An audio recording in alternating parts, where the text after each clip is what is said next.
Hello, students and learners. If you have just started your English learning journey or you want to learn English from scratch, then this video is for you.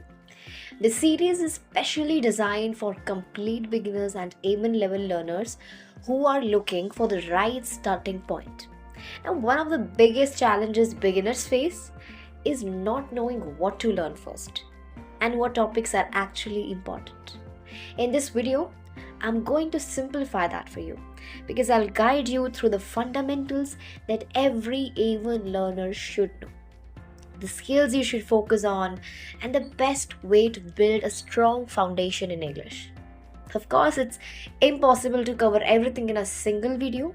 That's why this will be a complete series.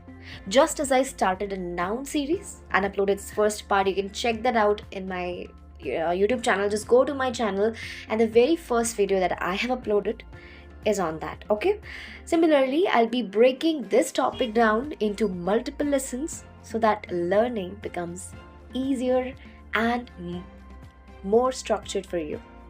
Now, this is part 1 of the series, and today we will begin from the very basics.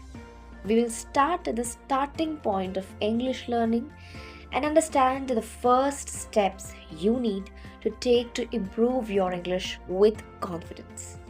So if you're a complete beginner and want a clear roadmap to learn English step by step, stay with me till the end of this video. Let's get started.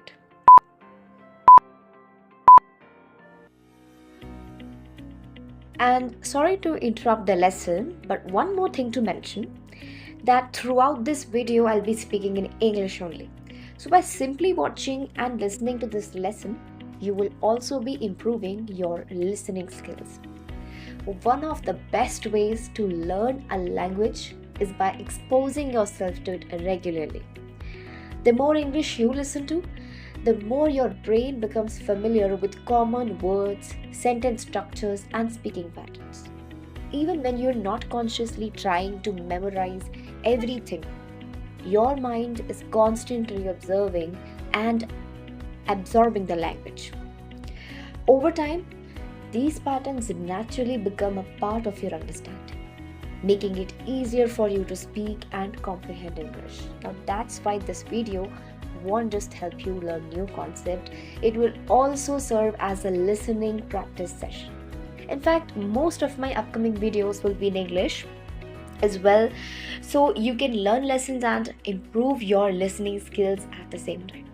Now think of it as achieving two goals with one activity, learning English and practicing English simultaneously.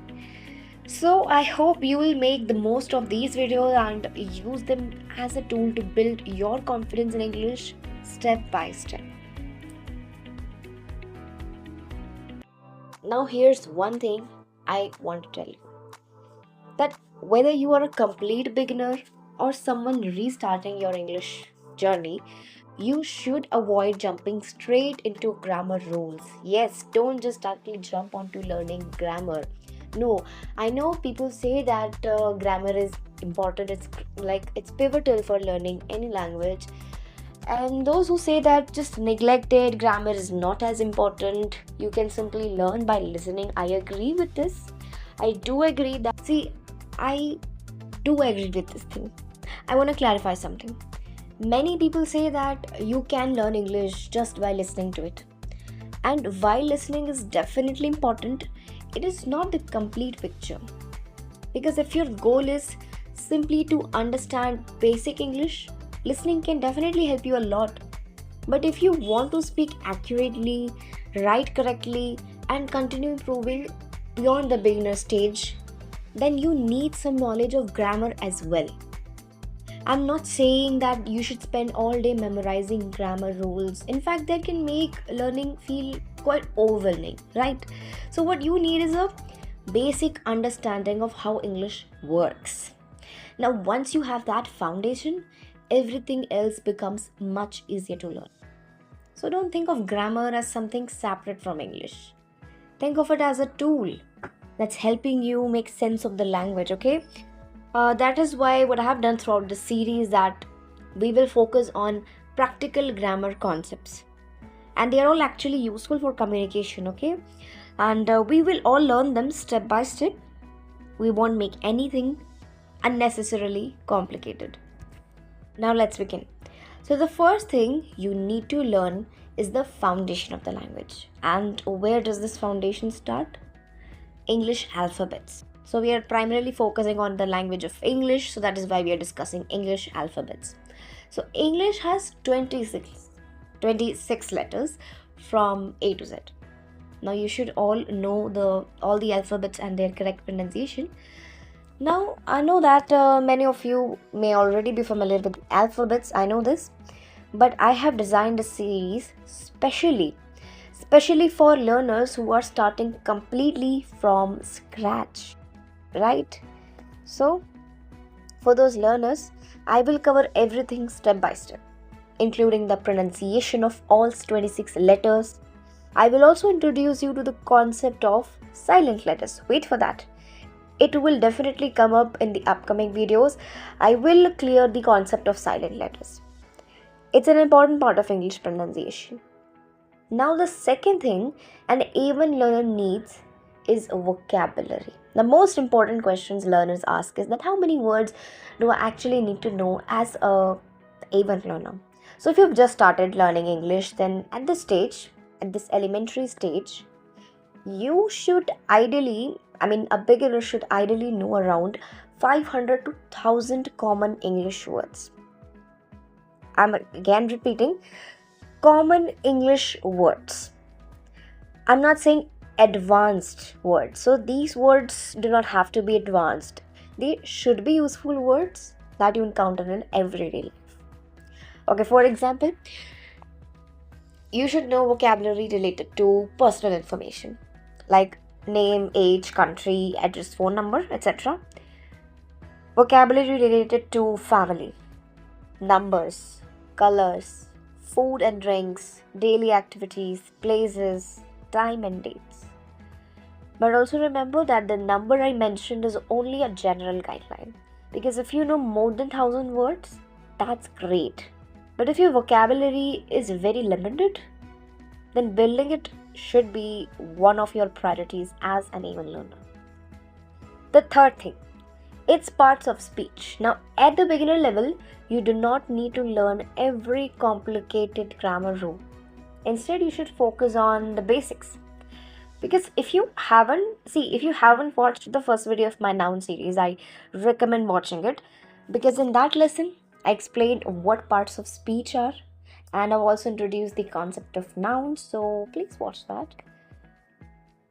As the series continues, I will upload lessons on the other parts of speech as well, but for now you should know that the main parts of speech include nouns, pronouns, verbs, adjectives, adverbs, and prepositions. If you want to clear the concept of parts of speech, like what are they, and what actually parts of speech are and how many are they, then you should just go and check the very first video. And one more thing, if you want to keep watching the rest of the videos, the rest of the parts of this noun series, this parts of speech series, then in that case you'll need to subscribe to my channel. Okay, now let's proceed ahead. Now, parts of speech, these are the building blocks of English grammar, right? Now, moving on to the fourth thing, which is sentence structure. Fourth thing is sentence structure. Now, think of it as this way. If someone wants to construct a building, they must first understand how a building is built. Because without a strong foundation, no building can stand properly. Language works in exactly the same way. Before creating your own English sentences, you must first understand how sentences are structured. Once you understand the basic pattern of English sentences, speaking and even writing both becomes much easier. And finally, the fifth thing is verbs. Now, they are extremely important because they help us describe actions and activities. For example, if I ask you, what are you doing right now? You might say, I'm studying. What will you do after this lesson? Maybe you will eat something, complete your homework, watch television, or maybe go outside and play, or whatever. All of these are actions, and actions are expressed through verbs. That is why verbs are one of the most important topics for every beginner. Now, there are just the 5 things. These were just the 5 things that every A1 learner should know. But there are many other topics that we will discuss later in this series. Again, if you want to stay posted whenever I am uploading a new video or related to this series, you will have to first subscribe to my channel and press the bell icon to stay notified whenever I upload a new video. Okay, so consider this video as a part 1 of our complete A1 roadmap, and it's just the part 1. My goal is not just to tell you what to learn, but also to explain each topic properly so that you understand why it is important, how it fits into your English learning journey. From this point onward, we will start exploring each of these topics in greater depth. So you already know that English alphabet has 26 letters. A, B, C, D, E, F, G, H, I, J, K, L, M, N, O, P, Q, R, S, T, U, V, W, X, Y, and finally Z. W, X, Y, and finally Z. Now these were those 26 letters that English alphabet comprises of. Now let's talk about vowels and consonants. Out of those 26 letters, 5 are vowels and the remaining 21 are consonants. What are those 5 vowels? The 5 vowels are A, E, I, O, and U. Now, simply knowing that there are 5 vowels and 21 consonants, it is not enough. We also need to understand what vowels and consonants actually are and why they are important. Let's start with vowels. A vowel sound is produced when air flows freely through your mouth without any major blockage. When you pronounce vowel sounds, your mouth remains relatively open and the airflow moves out smoothly. For example, A, E, I, O, U. Notice that while your tongue and lips may move slightly, the airflow is not completely blocked. Now let's compare this with consonants. Consonant sounds are produced when the airflow is blocked or restricted in some way. For example, when you say B, your lips come together for a moment. When you say T, your tongue touches the roof of your mouth. When you say M, your lips close again. In all of these cases, the airflow is interrupted or restricted, which is why these sounds are called consonants. Now, why are vowels so important? Think of vowels as the voice of a word. They make words pronunciable. Let's take the word cat. The letters are C, A, and T. The vowel is A. If we remove the vowel, we are left with C, T. It becomes difficult to pronounce naturally. Now let's look at another example, house. If you remove the vowels O, U, and E, we get HS again. The word loses its natural pronunciation. This is why vowels are so important. They help give words their sound and make them easier to pronounce. In fact, most English words contain at least one vowel. Now here is something interesting. Many learners think that because there are 5 vowels, there must be only 5 vowel sounds. That's not true. A single vowel can produce different sounds in different words. For example, apple, cake, father. All 3 words contain the letter A, but the pronunciation changes. You see that all of these words have letter A, but how the pronunciation is changing as you're pronouncing these words. Apple, cake, father. So vowel letters are fixed, but vowel sounds are not. This is one of the reasons English pronunciation can seem challenging at first. So the more you practice, the more better it gets. Now let us move on to consonants. The remaining 21 letters of the alphabet are consonants. While vowels provide the voice of a word, consonants give the word its structure and shape. Think of a word as a building. The consonants are like the framework, while the vowels fill the spaces and make the structure usable. For example, student. Consonants are S, T, D, N, T, and vowels are U and E. Together, they form a complete word. Just like vowels, consonants can also have different sounds. Look at these examples. Cat, city. Both words begin with the letter C, but the sound changes. In cat, C sounds like K, while in city, C sounds like S. Another example, go, giant. The letter G is the same, but the pronunciation is different. So, one letter does not always produce one sound in English. Let's discuss a special letter Y. Many learners ask whether Y is a vowel or a consonant. The answer is that Y can behave as both. When Y appears at the beginning of a word, it usually acts as a consonant. Example, yes, yellow, young, year. In these words, Y produces a consonant sound. However, Y often acts as a vowel when it produces the main vowel sound of a word. For example, cry, fry, try, sky. Without the Y sound, these words would be difficult to pronounce. There is another common pattern.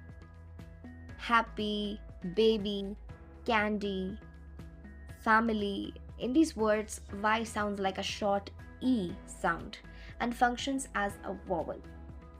So the easiest way to remember this is the five main vowels are A, E, I, O and U.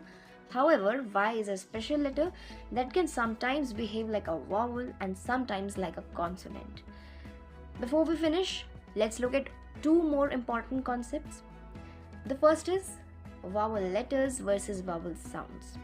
Vowel letters are always the same, A, E, I, O, U, but their sounds can change depending on the word. The second concept is long and short vowels. What are short vowels? Let's take the examples. Cat, bed, sit, hot, cup. Right, so there's a very short vowel sound in these words. Now long vowel examples. Cake, bike, home, cute. In many long vowel words, the vowel sounds similar to the name of the letter itself. So, what actually are short vowels? Short vowels are the sound of the letters, and finally, the long vowels are the names. They tell you the name of the letter. And that's all you need to know for now. As we continue the series, we will explore more advanced topics. Now, you might be thinking, there are still many topics related to vowels and consonants that we haven't covered yet. And you are absolutely right. There are several more advanced concepts that we can study later. However, at this stage, our goal is not to learn everything at once. Our goal is to build a strong foundation. As an even learner, the concepts we have discussed so far are more than enough, like about vowels and consonants, are more than enough for you to get started. In fact, I have already introduced a few ideas that go slightly beyond the basic level so that you can develop a deeper understanding of how English works. Remember, learning a language is a step by step process, so if we try to cover every advanced rule right now, it may become overwhelming and make the learning process even more confusing rather than helpful. That's why for now, I'm intentionally focusing on the fundamentals. Once these basics become clearer, we'll gradually move on to more advanced topics in future lessons. Now, after learning about the alphabets, vowels, and consonants, the next thing an A1 learner should focus on is vocabulary. Why vocabulary? Because language is made up of words. Before you can communicate with anyone, you need to know how the words, like you need to know the words that help you express your thoughts. Even if you know some grammar rules, it will be very difficult to communicate if you don't have enough vocabulary. For example, if you want to talk about your family, your daily routine, your hobbies, or even the things around you, you need to know the words for them first. As an A1 learner, a good goal is to learn around 500 to 1000 common words. But if you know more than that, that's great. But don't become obsessed with the number itself. Think of it as a general target rather than a strict requirement. Okay? The reason a vocabulary comes after the alphabet is simple. First, you learn how English letters and sounds work. Then you start learning the words that are built from those letters. However, before we move on to vocabulary, there is one important topic related to the alphabets that we still need to discuss, which is silent letters. Now, what are silent letters? Let me make this understand to you. A silent letters a silent letter is a letter that appears in a word but is not pronounced when we speak.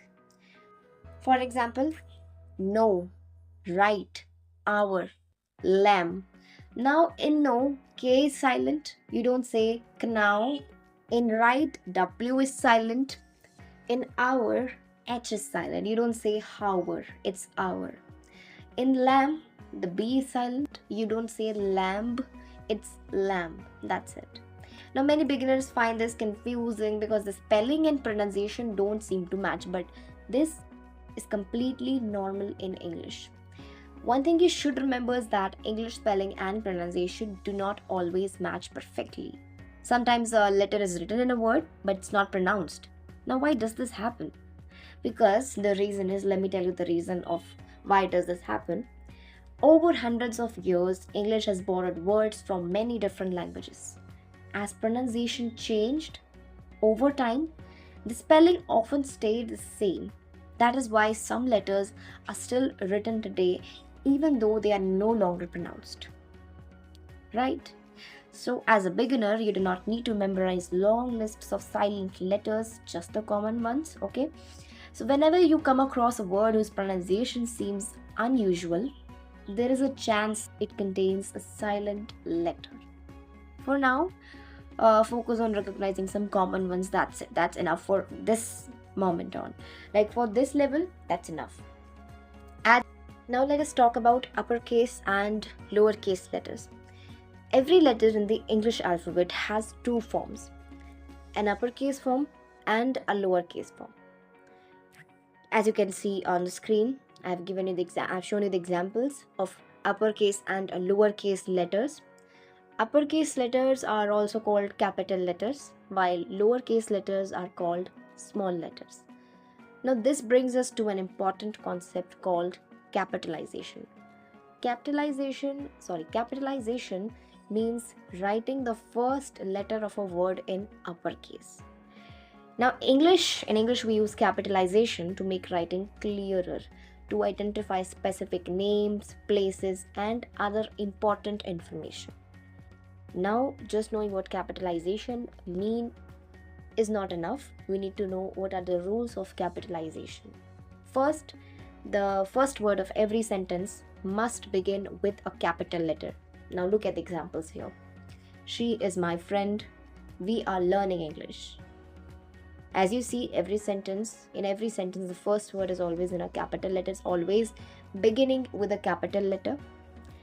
Second, the pronoun I is always capitalized. For example, I am happy. I like reading books. The pronoun I is always capitalized. Third thing, the names of people are always capitalized. Now, this same rule applies to the names of countries, cities, states, and even nationalities. India, Canada, Delhi, Mumbai, Indian, American. Now, these words remain capitalized no matter where they appear in a sentence. Even language names are capitalized: English, Hindi, French, Spanish. In addition, the days of the week and the months of the year always begin with capital letters. Now, let's look at some situations where capitalization is also used, like the names of the holidays, festivals are also capitalized. The names of schools, colleges, universities, companies, and organizations are capitalized as well, like Google, Microsoft, Delhi University. The titles of books, movies, songs, TV shows also use capital letters, like Harry Potter, Titanic, Friends. Now, geographical names such as rivers, mountains, oceans, and deserts are capitalized, like Mount Everest, Pacific Ocean. Historical events are capitalized too: World War II, French Revolution. Now, let us move on to a few advanced rules. When a title comes directly before a person's name, it is capitalized. For example, Dr. Sharma, Professor Gupta, Prime Minister Modi.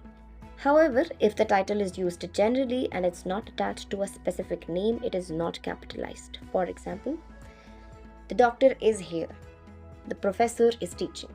Family titles follow a similar pattern. When they are used as names, they are capitalized. Thanks, mom. Hello, dad. But when they are used as common nouns, they are not capitalized. My mom is cooking. His dad is a teacher. Brand names are always capitalized: Nike, Apple, Samsung. Right. Now, the names of religions and religious groups, some religious terms are also capitalized: Hinduism, Islam, Christianity, Hindu, Muslim, Christian. Finally, let us talk about directions. When directions simply indicate location, they are not capitalized. Example: go north, turn east. However, when they refer to a specific region, they are capitalized, like North India, South Korea, the West. A simple way to remember most capitalization rules is this: if a word is the specific name of a person, place, language, organization, event, or thing, it usually begins with a capital letter. So, guys, in today's lesson, we covered the fundamentals of the English alphabet system. We learned about English alphabets, vowels, consonants, and silent letters. We also discussed vocabulary and why, not we did not learn vocabulary, but we all discussed the reason why we should learn vocabulary in the next step and why it is such an important part of language learning. For now, that's all you need to know. Remember that our goal is not to learn everything at once, but to build a strong foundation step by step. Okay, now this is part 1 of the Learn English from Scratch series and the beginning of our A1 learning roadmap. So, in the next lesson, we will focus on vocabulary. We'll start with common everyday words that every beginner should know and learn how to use them in simple situations. Now, as we continue this series, we'll gradually move on to grammar, sentence building, speaking, and many other important topics as well. We will also use plenty of examples and practice exercises to help you understand and remember what you learn. So keep practicing, revise today's concepts, and I'll see you in part 2. These are some common examples of vowel letters and consonants with different sounds. You can take a screenshot of these charts or note them down in your notebook for revision. Now, these are just a few examples to help you understand the patterns. As you practice more, you will discover many more words that follow the same patterns. Now comes the interesting part, the worksheet. This test is based on everything we have learned in today's lesson, so make sure you attempt it. It contains different types of questions, such as filling in missing letters, identifying vowels and consonants, finding silent letters, and other exercises related to today's topics. Now read each question carefully and try to solve it on your own. Once you are done, write down your answers and see how much you have understood from today's lesson. So pause the video, complete the worksheet. And if you want the PDF notes for today's lesson, then you can email me at the email address provided in the description box.